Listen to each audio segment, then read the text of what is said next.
We're not in a rush. Oh, bumpy. Oh, God. Oh, there's gravel everywhere. It didn't die. I didn't die.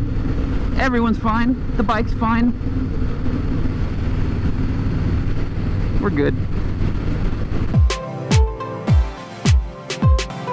Welcome to an evening episode of Tank Slapper.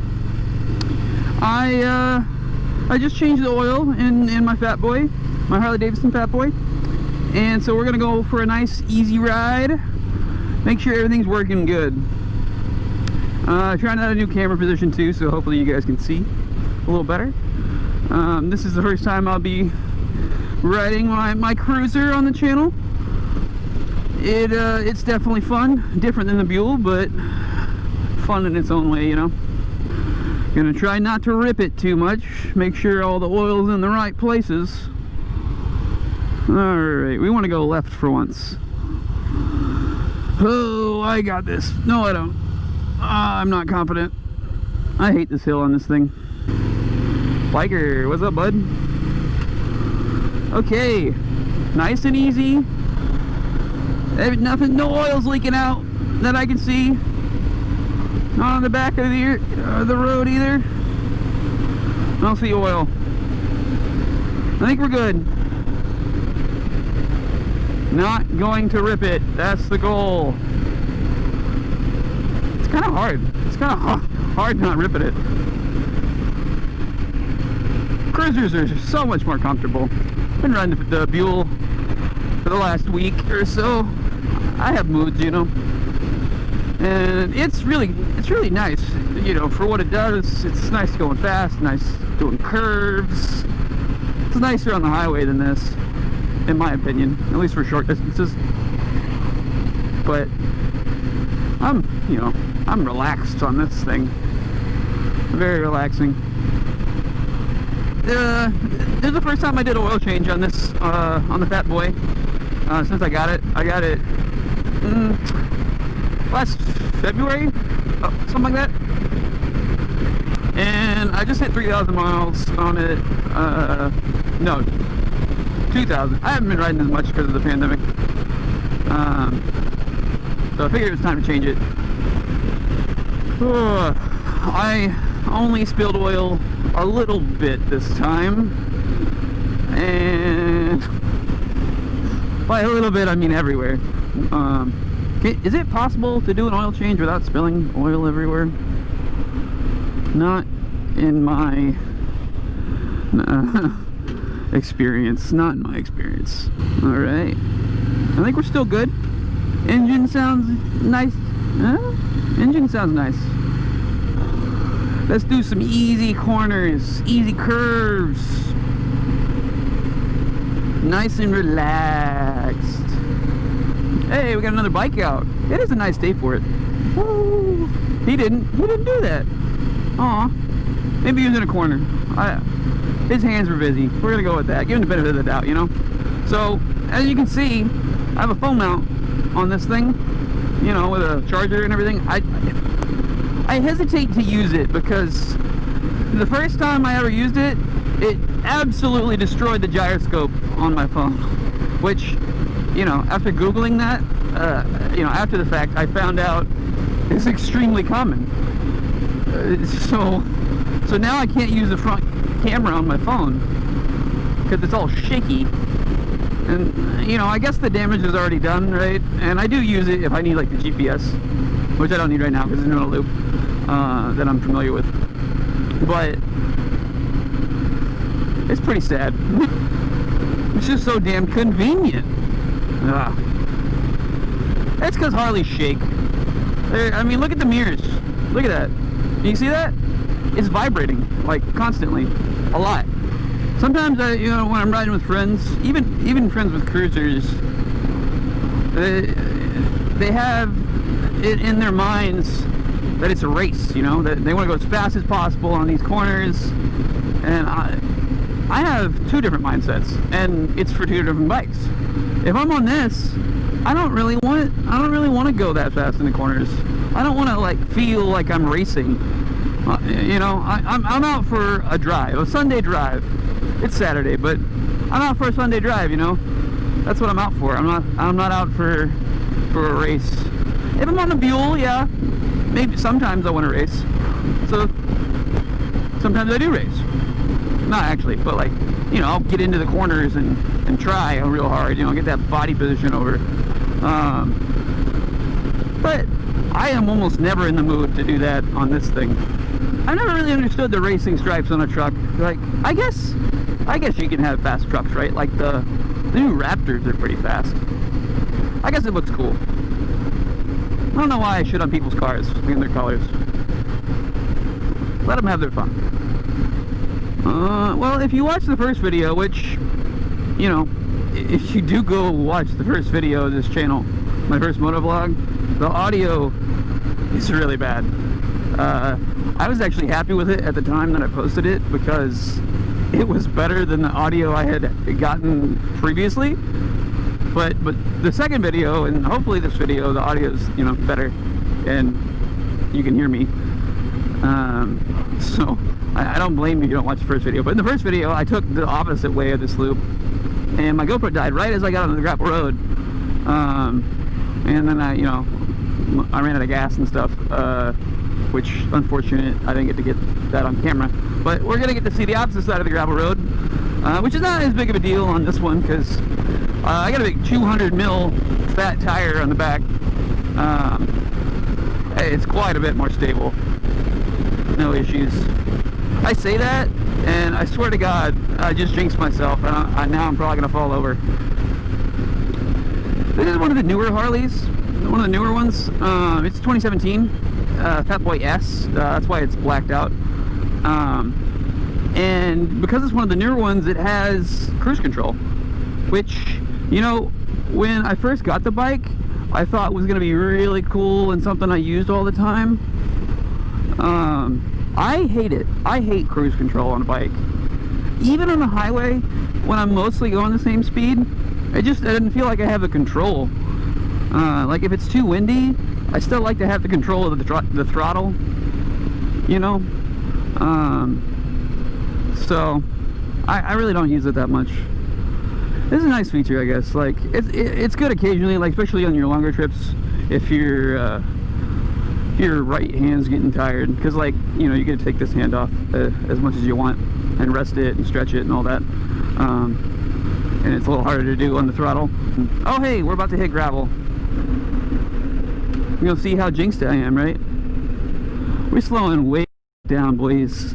Way the heck down. Back on my Iron 83 when I first started, I was turning around in like a gravel driveway out here, and the back end came out from under me, and luckily it was a smaller bike and I caught it. But ever since then I'm just like, let's go really slow on gravel. I'm not in a rush. I really hope they finish this road soon, because this used to be the absolute best loop around here, at least the best that I've found so far. Really good curves and all that, and it just ruins, you know, like the whole mile stretch of it. It ruins it. Well, it's Texas, always doing road work. I think I voted for more road work. Ugh. I mean, it sounds good in theory until you're on it, you know. It's like gross.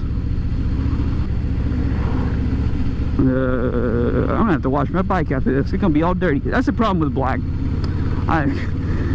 It's so pretty when I wash it, like this matte, but like right now my exhaust is gonna be covered in dirt and it's not gonna be pretty. Do I wash it very often? No. No, I don't. Lazy. I mean, it took me forever to get to actually change the oil on this thing. I probably should have changed it, you know, 3 months ago, but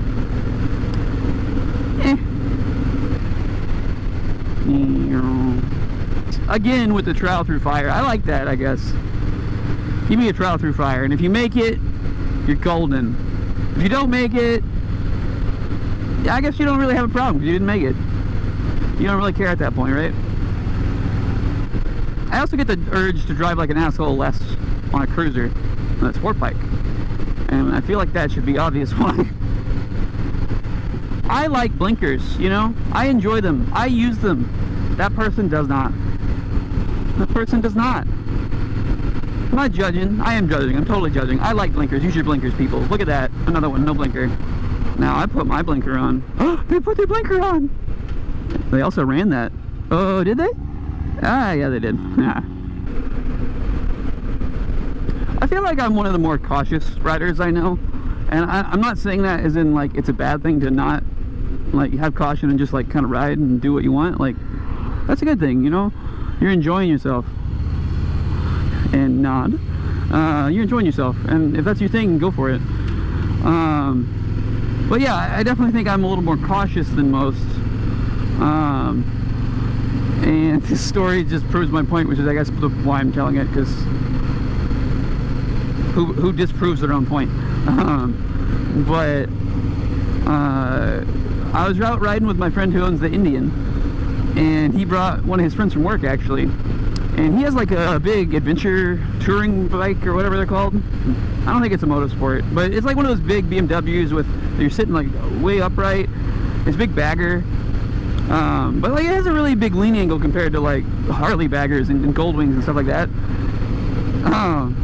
And you know, he's giving a shit the whole way, like, oh my god, you guys need to lean more, like take that curve faster. And I'm like, I got 4-inch floorboards over here. I really can't lean that much harder, and nor do I want to, because again, I'm out to have, you know, a nice cruise. And thank God he's all right. But he was taking a turn.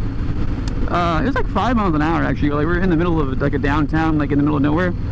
And like it just slid out from under him. He turned, like he leaned too hard into it, and thank God, like he had like this big cage around him of like bags and everything, and his bags were a little dented, but he was fine, thank God. But it didn't make me want to take my turns any harder, you know. See, it can be pretty. Texas can be pretty. Especially, oh, look at that fancy money over there. That's what that is. One of my all-time favorite motovloggers, I'm pretty sure his name is Minner Q. I'll throw him up there, but I don't think he actually vlogs anymore. He just has like, I don't know, he has a lot of videos, quite a good number of videos. I think he was probably the first one to make me like kind of interested in motovlogging. It took me a while to get into it afterwards, like, you know, watching all his videos. But he had a Fatboy S, just like mine actually.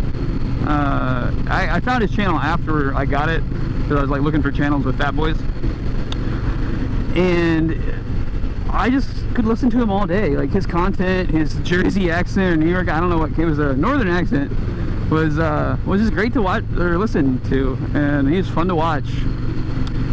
He did like a ton of cool stuff to his bike that I kind of wanted to steal. Actually, I got the same seat he had, or a similar one anyway, from the same company, which I love as a backrest. That was a great recommendation. And on his, he had like some mini apes. I kind of want to get that. I don't want to like copy his exact bike. I got my like different color seat, and I don't want the exact same mini apes as he does, and I want a different exhaust. But he just did so much cool stuff to his bike on the channel. I'm hoping I get to do some of that too. And he also had two bikes. He had the Fatboy, and he had a BMW.